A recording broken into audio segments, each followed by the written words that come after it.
The aroma of roast turkey and cinnamon wafted through my family's sprawling Victorian mansion, mixing with the scent of expensive perfume and pretension.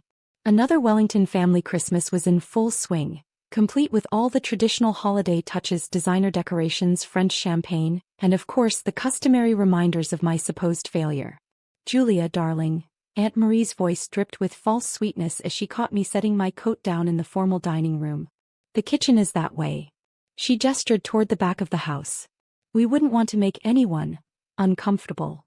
I glanced around the opulent dining room, taking in the crystal champagne flutes and fine china that had been carefully arranged around the mahogany table. Place cards in elegant calligraphy marked each seat. My cousin William, the newly appointed CFO of Wellington Industries. His wife Margaret from the right kind of family, Aunt Marie and Uncle Charles, the current CEO, my parents both board members. Everyone who was anyone in the family business. My name was conspicuously absent. "Of course, Aunt Marie," I replied quietly, smoothing down my simple black dress, one that cost more than her monthly salary, though she'd never know that. "We wouldn't want to make anyone uncomfortable." She smiled, pleased with my apparent submission. "The staff always has such a lovely time in the kitchen. Much more suitable for someone in your position." My position. If only she knew that tomorrow morning, I would be sitting at the head of the boardroom table at Wellington Industries, announcing my acquisition of the company they'd all run into the ground. "What is Julia doing these days?"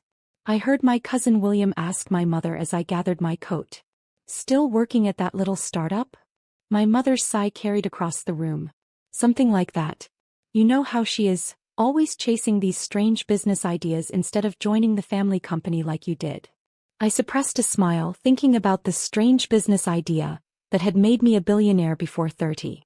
Summit Enterprises, my technology and investment firm, had been quietly buying up shares of Wellington Industries for the past year, watching as the family's mismanagement drove the stock price lower and lower. "Remember when she turned down the junior executive position?" William chuckled, swirling his champagne. "Said she wanted to build something of her own instead of riding our coattails?" "A decision we've all had to live with," my father chimed in, his disappointment evident. "Though some of us more than others." I had indeed turned down their offer, a position that would have meant doing William's work while he took the credit. Instead, I'd used my business degree and programming skills to develop an AI-driven investment algorithm that had revolutionized the industry. Not that they knew that. To them, I was still the family disappointment who'd chosen the wrong path. "Julia," my younger sister Ashley called out, her voice carrying that familiar note of condescension. "Are you seriously wearing the same dress from last year?" I glanced down at my simple Carolina Herrera dress, one of dozens in my closet, all chosen to look unmemorable to my label-obsessed family. "You know me, Ashley. Just trying to make ends meet." She shook her head, diamond earrings catching the light. "Well, at least you're trying. Though if you just listened to Dad and joined the company." "Yes," Aunt Marie interjected, "William could have mentored you, shown you how real business is done." I thought about the report sitting in my briefcase, the one detailing how William's mismanagement had cost Wellington Industries nearly $40 million in the last quarter alone. Some mentor. Speaking of business, Uncle Charles boomed from his position by the fireplace. "We have exciting news.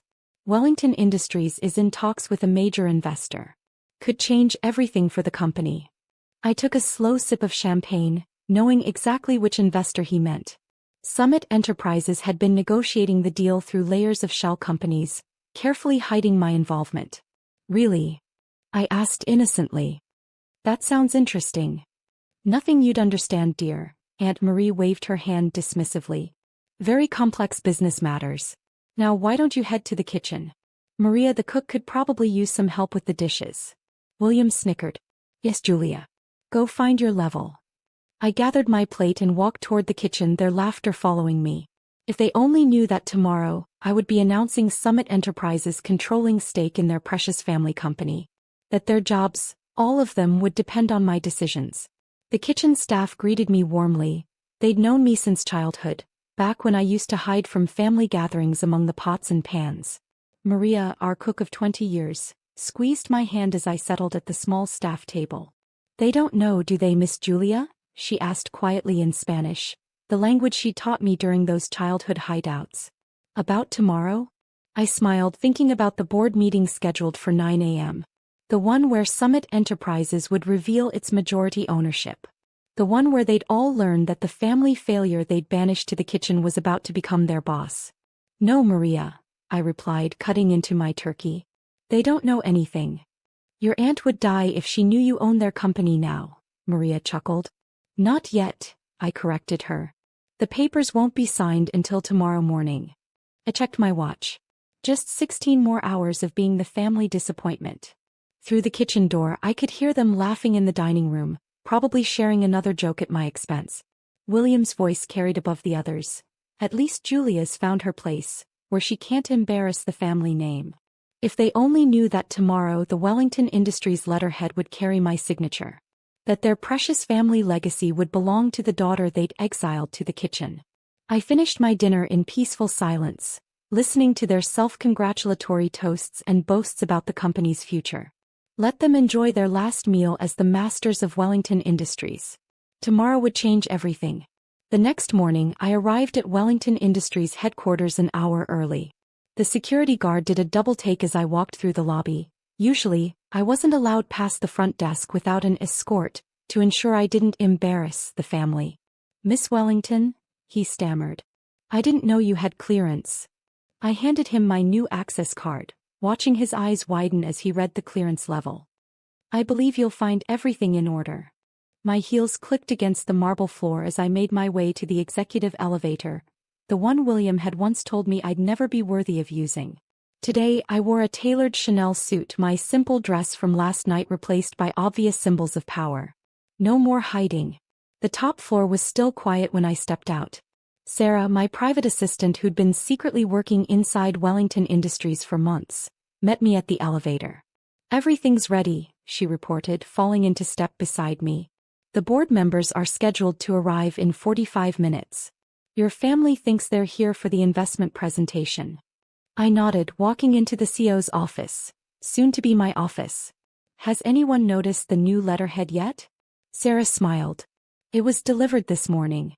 Your uncle's secretary is having a meltdown trying to figure out why it has your name on it." I settled behind the massive desk, enjoying the view of the city skyline. My city now in many ways. Summit Enterprises owned half the buildings visible from this window. Right on schedule, I heard familiar voices in the hallway. William arrived first, then Aunt Marie and Uncle Charles. My parents weren't far behind. None of them noticed me sitting in the CEO's chair as they took their usual seats around the boardroom table, chattering about the upcoming presentation. "This investor better be worth all the secrecy," William complained, straightening his tie. I had to cancel my golf game. Aunt Marie patted his arm. "Now, dear, you know how these tech companies are. So dramatic about everything. At least we didn't have to invite Julia to this one." Speaking of Julia, my mother sighed. She was quite sullen about eating in the kitchen last night. "Well, what does she expect?" William scoffed. "She's hardly Wellington Industries material." I cleared my throat softly. Every head snapped toward the CEO's office, faces registering shock as they saw me sitting in Uncle Charles's chair. "Julia!" Uncle Charles thundered, his face reddening. "What is the meaning of this?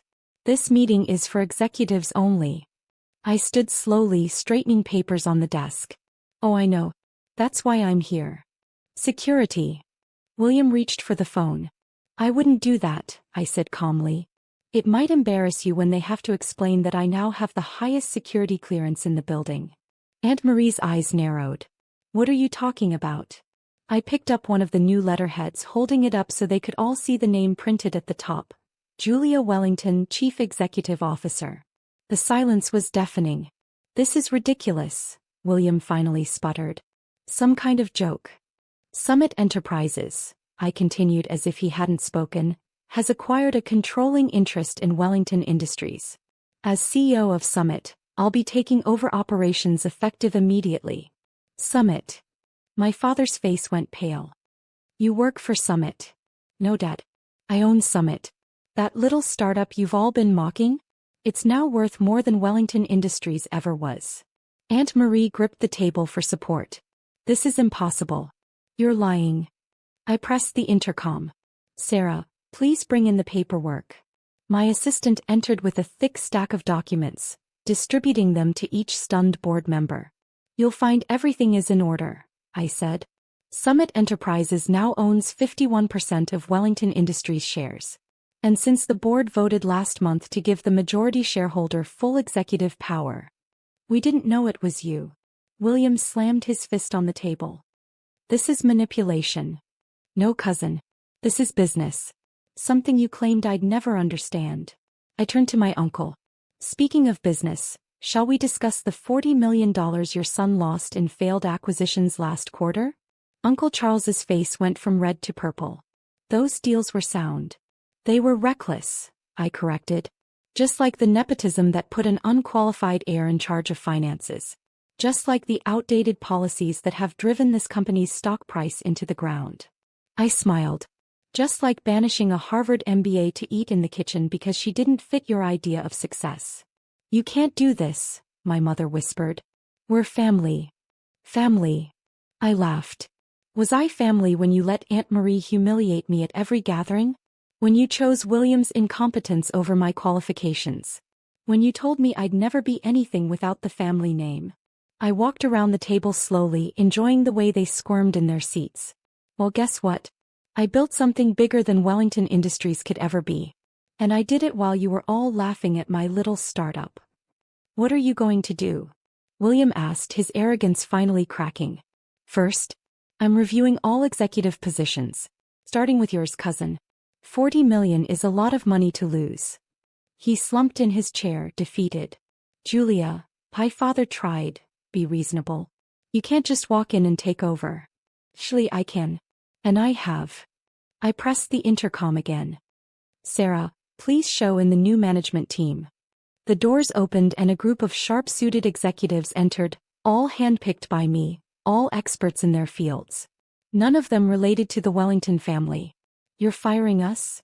Aunt Marie's voice rose to a shriek. "All of us." "Oh no, Aunt Marie. I'm offering you exactly what you offered me." I smiled sweetly. "The kitchen staff is always looking for help. I hear the dishes need washing." The color drained from her face as her own words came back to haunt her. "You can't be serious," William protested weakly. "Completely serious. Though I suppose you could always try finding work elsewhere." I paused. "Of course, Summit Enterprises owns most of the major companies in this sector. And I hear the CEO can be quite particular about who she hires."